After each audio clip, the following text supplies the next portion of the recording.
Видео објавено на социјалната мрежа Facebook на 3 март годинава на која слават 100.000 луѓе е представено како општонароден собир на граѓаните на Исланд кои слават за, како што се вели во описот на самото видео, испраќањето на коронавирусот во заборав. Овој материјал го споделува македонски корисник на социјалната мрежа, кој во описот на видеото наведува дека Исланд е првата земја која е комплетно, односно 100% отворена за туризам без рестрикции. Токму оваа содржина ја рецензираме денес во рамките на нашата борба против дезинформациите и лажните вести.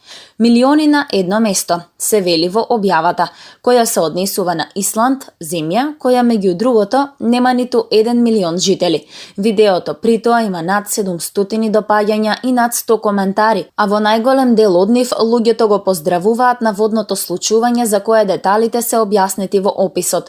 Оваа објава ја споделиле безмалку 1000 корисници на наведената социјална мрежа. Всушност, прикажаната снимка воопшто не е поврзана со актуелната пандемија со COVID-19. Се работи за пречек на исландските фудбалери во Рејкавик во јули 2016 по нивното враќање од Европското првенство во Франција. Тогаш граѓаните излегоа на улиците во Рејкавик прославувајќи го пласирањето на нивната репрезентација меѓу 8 најдобри тимови на ниво на Европа. Тој јулски ден, спортистите се возеа во отворен автобус во исландската престолнина, пошто беше организирана и голема прослава на бродото Арнархол. Имено во спорната спомената објава од Facebook не само што е лага дека видеото е од скорашен собир во Исланд, туку лага е дека оваа земја нема рестриктивни мерки во однос на туризмот. Според последните пишувања на тамошните медиуми, Исланд ги укинува ограничувањата само за патниците од ЕУ и Шенген зоната кои имаат доказ дека се вакцинирани со некој од вакцините одобрени од агенцијата ЕМА или од Светската здравствена организација.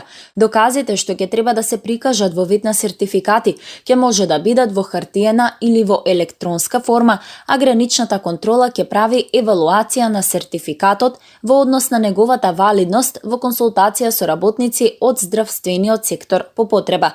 Доколку документот не е валиден, патникот ќе влезе во земјата со ограничувања, односно ќе треба да се тестира и да оди во карантин, исто како и сите останати патници што ќе се обидат да влезат без доказ за вакцинација. Освен тоа, документот ќе треба да биде напишан на исландски јазик или пак на дански, норвешки, шведски, француски или англиски. Сите сертификати напишани на каков било друг јазик ќе бидат прифатени доколку се заверени со печат на кој било од наведените јазици.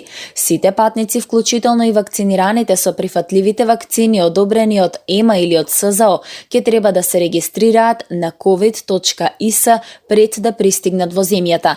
Во прилог на тоа дека е лажно она што се тврди во описот од собирот на граѓани во Рејкавик, се информациите од исландските медиуми дека се уште е на сила ограничувањето на собири од 50 лица, но и носењето маска во продавница или во јавниот превоз. Дека короната не е испратена во заборав, укажуваат и медиумските објави според кои во Исланд веќе е регистриран и јужноафриканскиот сој на вирусот, а 90 лица досега се позитивни на британската мутација.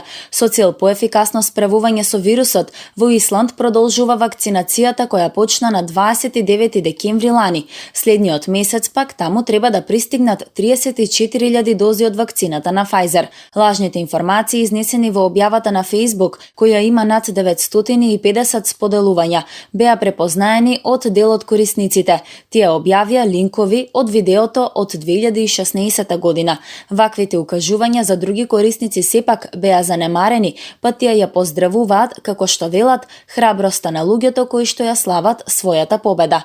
Иако точните и објективни информации учествуваат во градењето политичка култура, тие не секогаш им се достапни на луѓето кои лесно подлегнуваат на обидите за манипулација на интернет просторот. Медиумската писменост и понатаму се наметнува како предизвик, од кој јавноста треба да научи дека вистината не секогаш е таква каква што би сакале да биде, особено во период на здравствена криза која повлекува и социоекономски аспекти.